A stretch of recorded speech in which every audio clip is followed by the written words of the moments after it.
Assalamualaikum warahmatullahi wabarakatuh.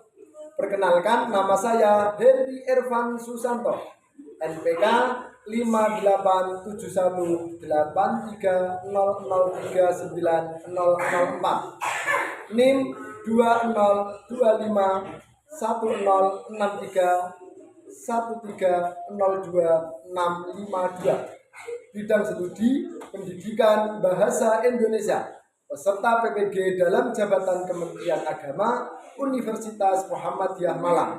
Saya akan mengajar mata pelajaran pendidikan bahasa Indonesia kelas 3 fase B dengan materi teks narasi di MI Darussalam Bukti Minjon, Kabupaten Trenggalek, Provinsi Jawa Timur. Wassalamualaikum warahmatullahi wabarakatuh. Assalamualaikum warahmatullahi wabarakatuh. Waalaikumsalam warahmatullahi wabarakatuh. Mulai.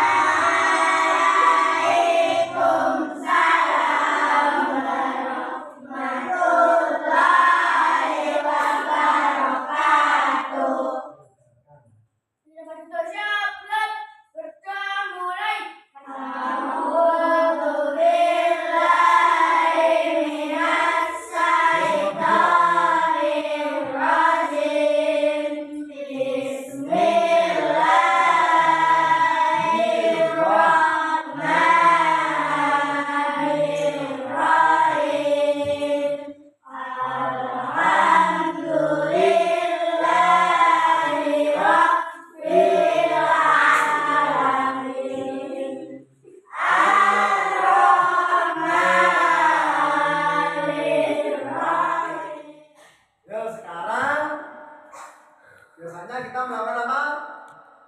Tepuk? Tepuk satu. Tepuk fokus.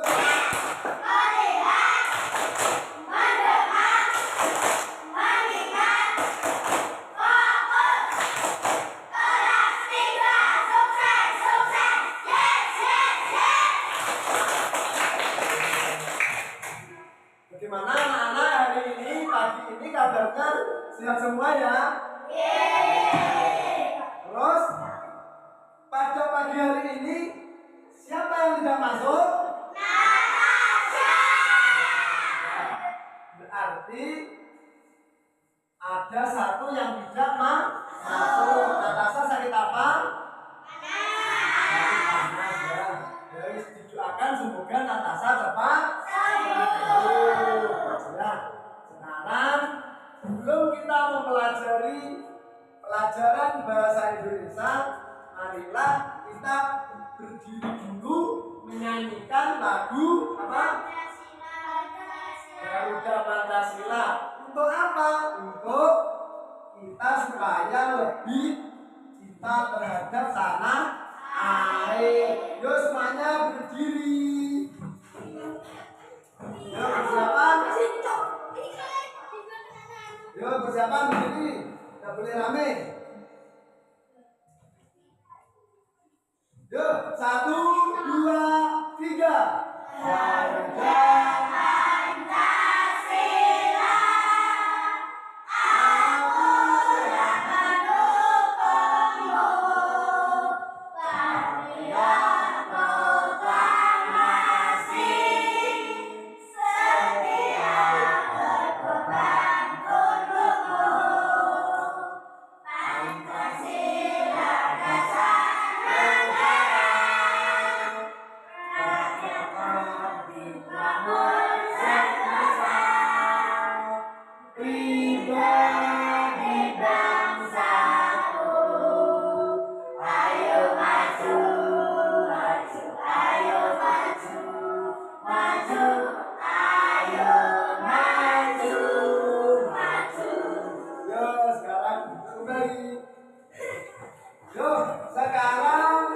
kita mengawali pembelajaran bahasa Indonesia. Terus ini sudah dikeluarkan, ya?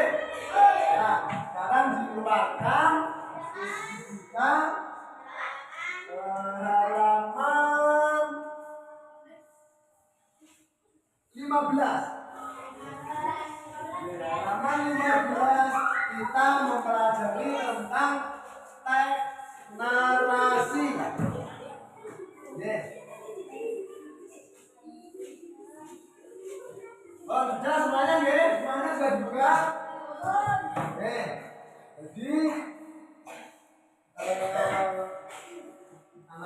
tidak boleh rame. Kita harus fokus dalam belajar.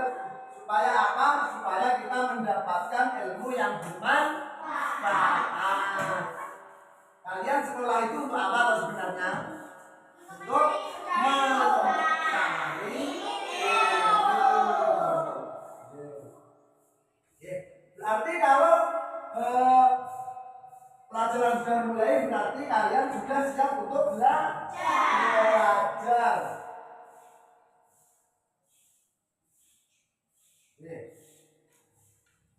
Untuk teks narasi, mungkin kalian sudah pernah mendengarkan kalimat narasi, teks narasi. Wis tahu? Sudah pernah ya? Sudah pernah mendengar?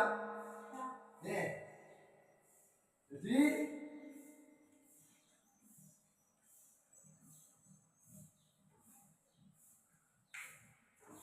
nanti melalui video yang Heri kasih ke kalian tentang narasi dan membaca,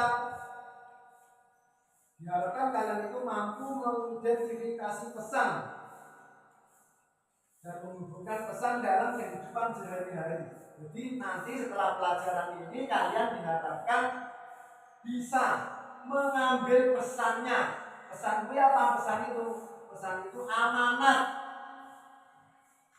sesuatu yang baik yang bisa diambil dan bisa mempraktekkan dalam kehidupan sehari-hari. Jadi, oh itu contoh yang jelek, berarti tidak boleh dilakukan. Itu contoh yang baik, berarti harus diikuti. Terus, mengapa kita harus membiasakan membaca buku ataupun dari sumber media elektronik? Ayo, kenapa? Ada yang bisa? Siapa? Tepuk tangan untuk teman kita Sarah. Karena dengan kita membaca buku atau buku cerita atau buku pelajaran ataupun bahkan karena mungkin TV dan lain sebagainya, dengan kita memperhatikan, kita itu akan menambah wawasan.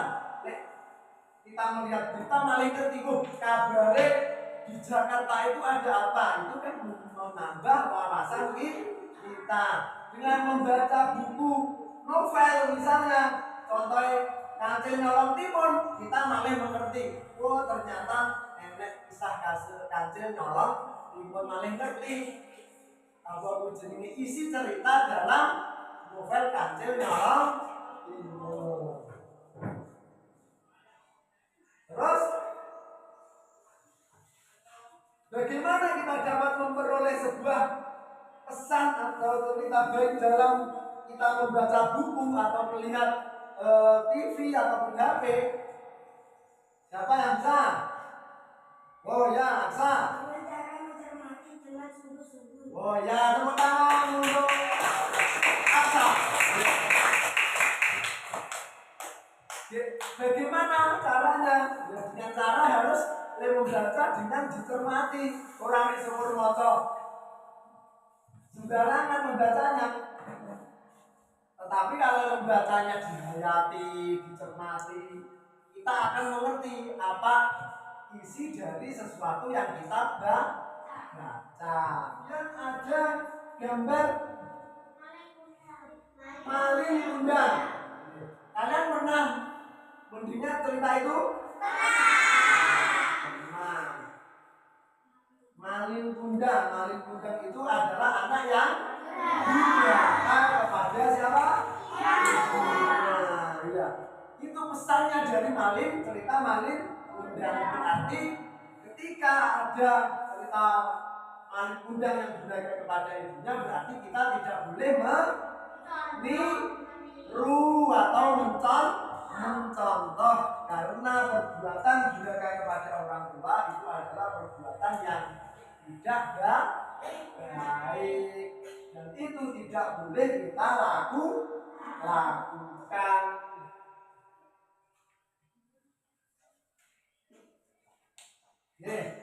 Terus ketika melihat gambar di atas tadi enek nopo gambar ceritane kancil, enek gambar malin kundang. Yeah.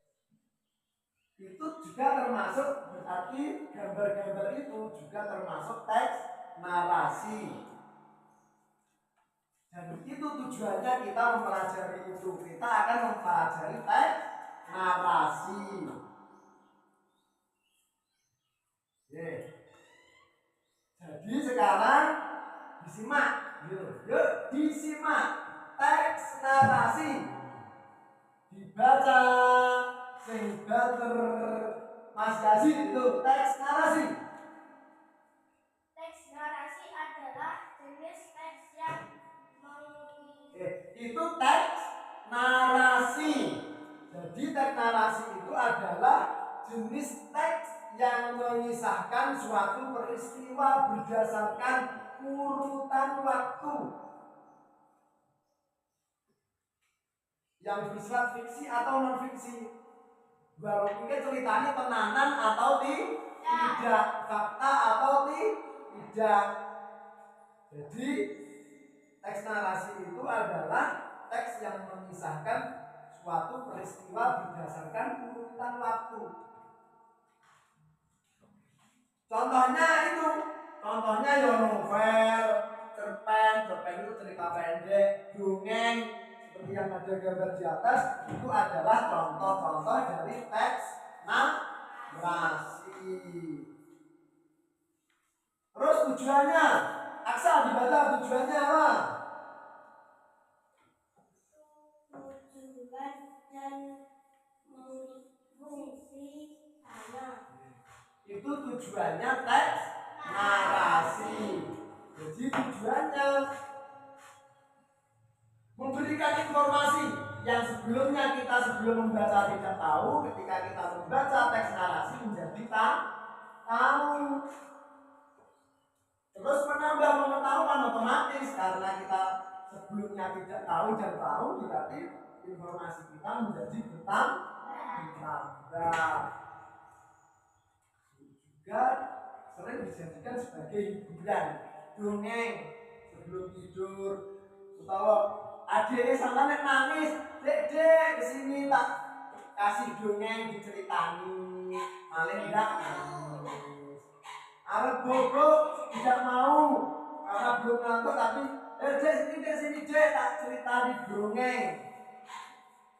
Akhirnya jadi tidur. Berarti secara otomatis kalian itu sudah menggunakan teks narasi. Kemudian sebelum dilanjut sampai sini kalian paham? Paham ya? Berarti bisa dilanjut. Oke? Berarti kalau kalian paham bisa dilanjut. Contohnya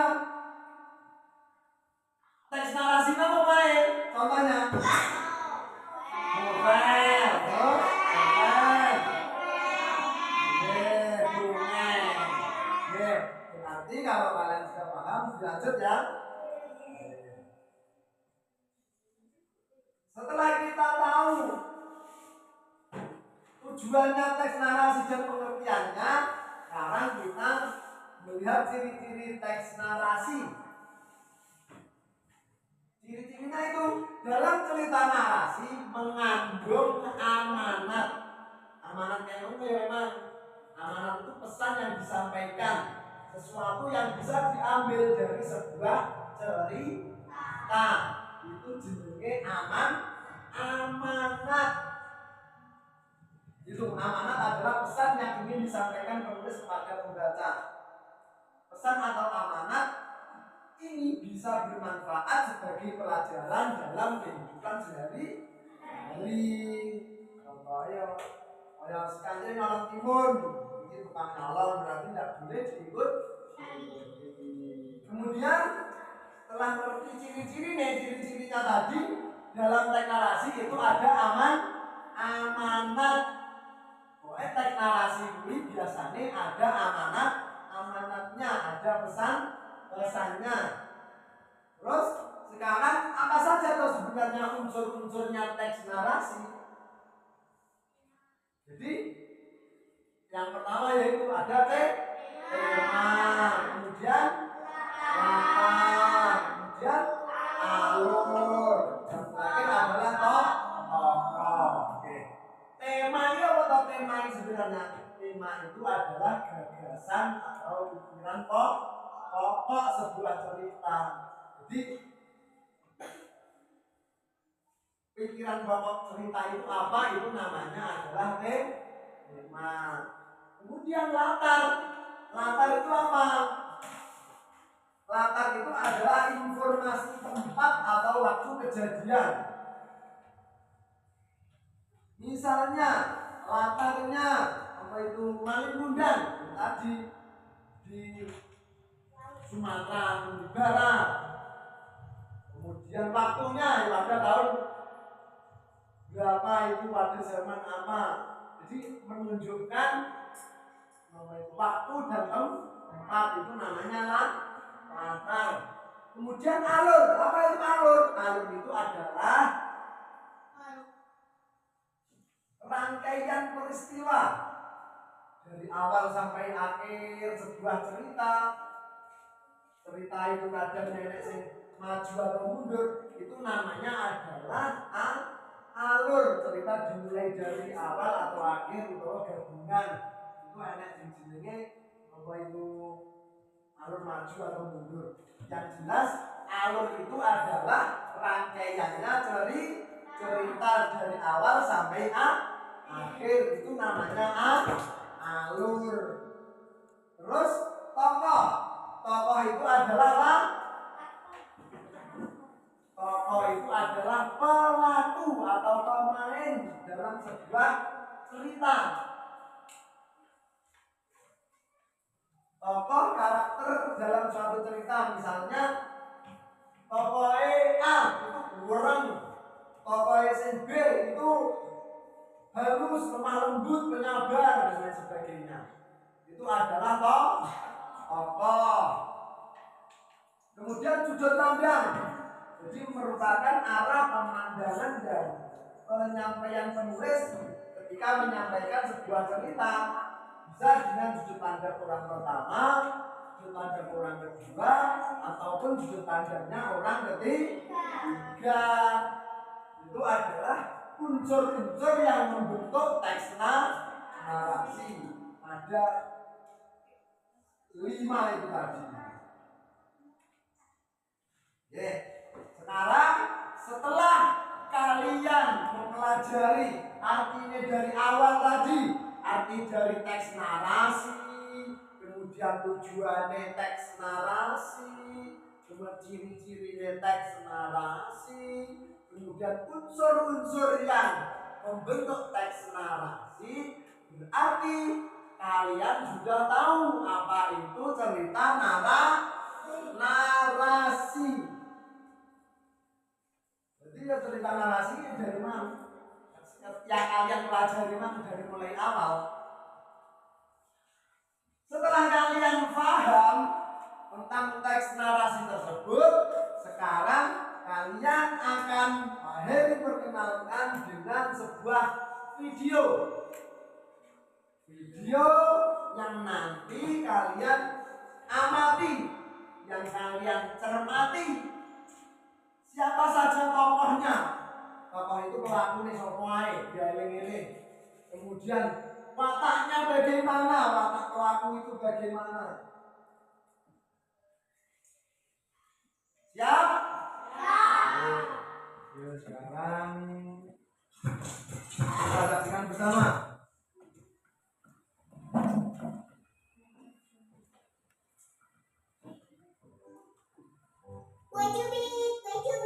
Silakan Bu. Dibikin dadakan 500-an. Sedikitnya Bu. Tidak apa ya? Silakan dibeli Bu. Silakan Bu. Cubit enak banget. Kue cubit ya. Boleh deh 2 bungkus. Wah ini Oke, kopinya. sudah semuanya sudah menyimak ya. Ya, setelah kalian menyimak cerita itu, kalian nanti akan diberi tugas. Diberi tugas. Jadi apa yang kalian dapat dari mendengarkan, melihat cerita tersebut. Jadi di sini kan ada 3 kelompok. Ada kelompok A, B, dan kelompok A. Oke, dikerjakan bersama-sama. Siapa saja? Nanti apa saja soalnya? Kelompok B, ini kelompok C. Oke. Di situ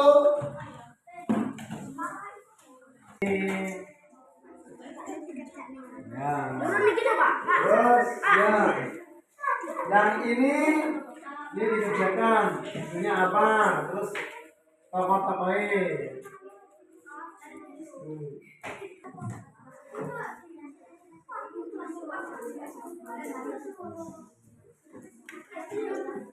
Malu apa ini? Di sini.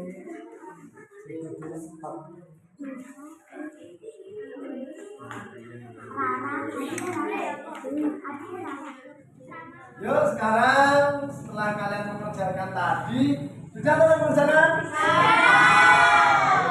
Sampun berarti kalau sudah, nanti gantian perwakilan salah satu ke depan untuk menjawab apa itu hasil apa yang kalian dengarkan tentang cerita yang kalian lihat tadi. Mulai dibalik sekarang. Dibalik dari kelompok 3. Ayo, nah, ya. Di sini. Ini ada kelompok 3 yang akan mengapresiasikan hasil kinerjanya. Yuk, dengarkan gimana? Sebentar terlihat benar. Apa sih?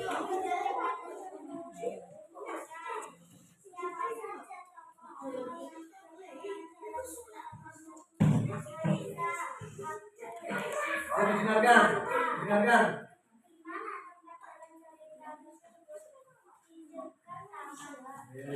Itu itu adalah hasil dari kelompok 3. Tepuk tangan untuk kelompok 3.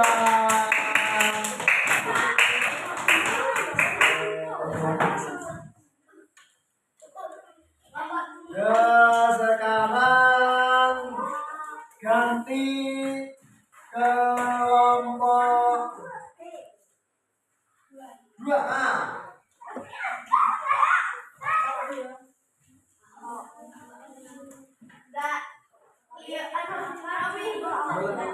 Yang depan. Pusat belajar dan jualan. Siapa saja tokoh yang berperan dalam cerita tersebut? Musa, Abdul, Kara, Hamzah. Di mana tempat dalam cerita tersebut? Di Basadekah Taman. Ya, tepuk tangan untuk kelompok 2. Ya. Jadi ketika kalian setelah mendengarkan cerita tadi dan mengerjakan soal-soalnya sudah bisa, berarti kalian sudah paham tentang cerita narasi.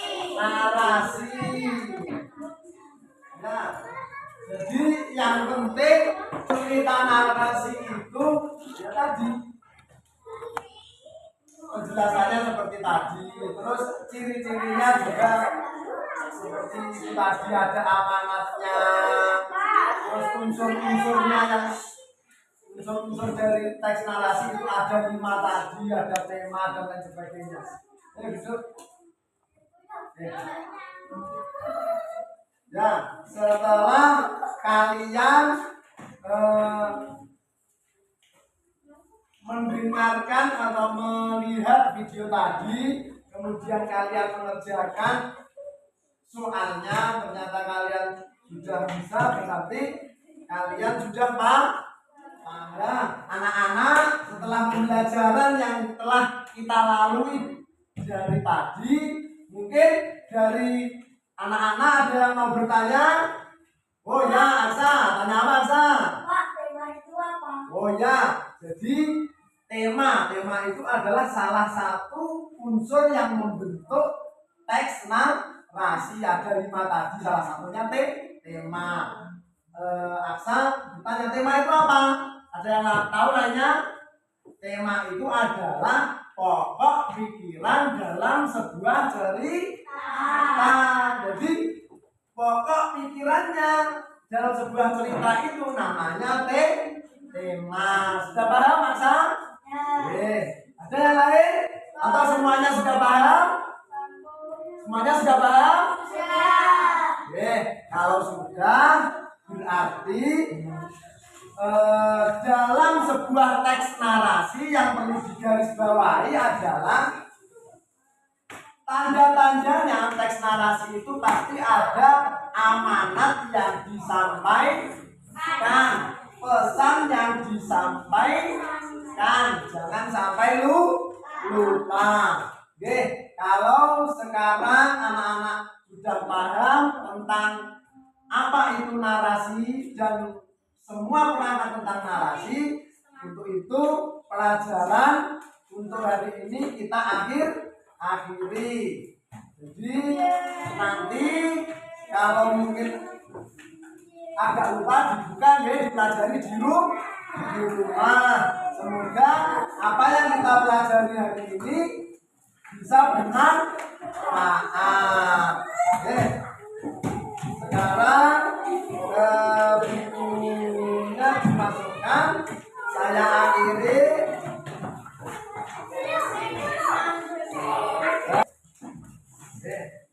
Sudah dimasukkan semuanya, asik. Bukunya sudah dimasukkan ke dalam tas. Kalau sudah, sekarang duduk yang bagus, kemudian dipimpin untuk berdoa. Dimasukkan, terus dipimpin berdoa. Yuk.